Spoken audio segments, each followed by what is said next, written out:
and then click on New, and name it anything you want, but I'm going to name it Xenix-OS.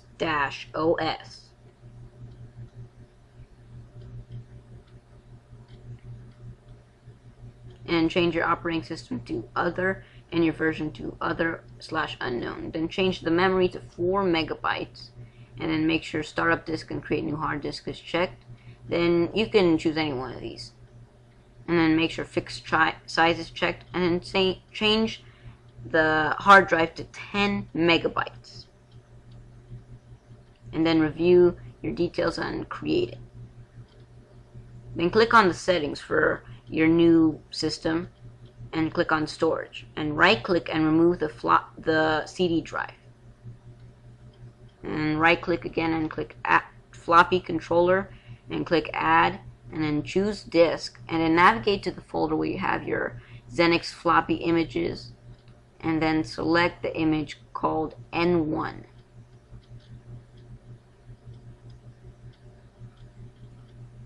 And then click Start to turn on your virtual machine. And then press Enter for the boot, and then right click the floppy picture and then choose N2.img and press Enter. And then choose your language. I'm going to choose American for English. And then press Y to continue.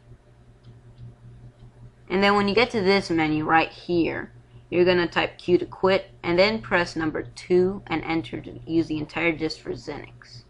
Then press enter again, and then press Q to quit this menu, and Q to quit this menu as well, and then press enter again. And then when it tells you to enter the swap space allocation, just type the number that's highest right here, which in my case is 2000. So I'm going to type 2000 and press N. And then after it says safe to power off, then right click the floppy picture and then choose N1 and then click machine and reset again. And then press F12 to select the boot device in number 1 and then press enter. And then when it asks you for your serial number and activation key, just navigate to the folder where you extracted your floppy images.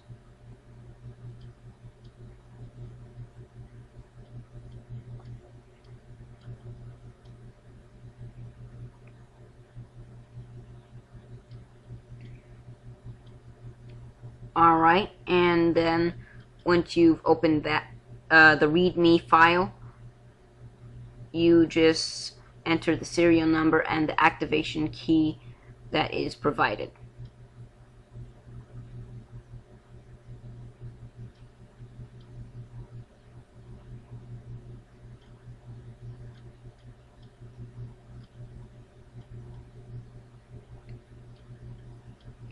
And then when it tells you this, you have to remove the floppy drive. So just right click the floppy picture and click remove, and then click reset and reset again and let it turn on, and press enter to boot, and then insert volume N3 by right clicking on the floppy picture and choosing N3 and pressing enter. And then do the same thing for volume B1.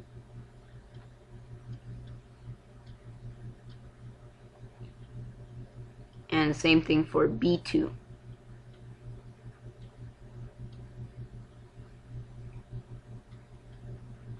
And then give the root password. This is going to be for your account.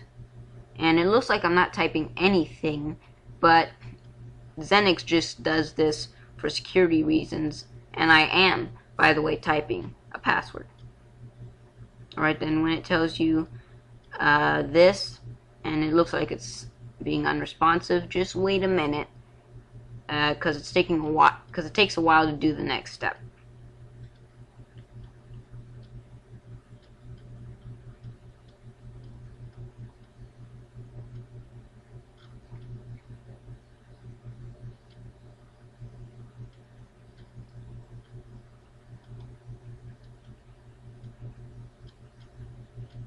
Alright, then it'll ask you questions about your time zone and your location.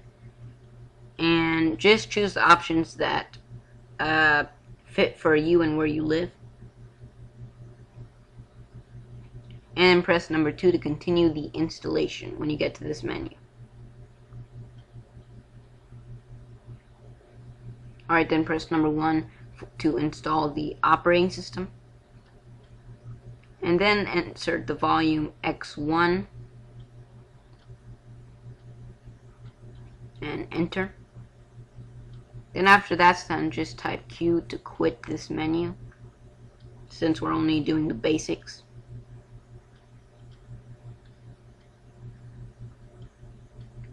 And then remove the floppy drive again, and then after you remove it, then click on machine and reset, then let it turn on, and here it is. You just press enter, and for normal startup you just type Control D, press Control D. And then this if you want to change the time, but I'm not going to, so I'm just going to press enter. And then log in as root and with your root password.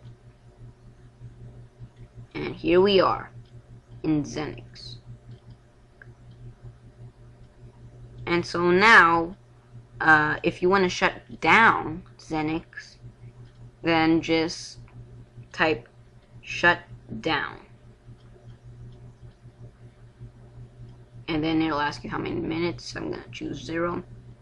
And then it'll tell you Xenix will now terminate.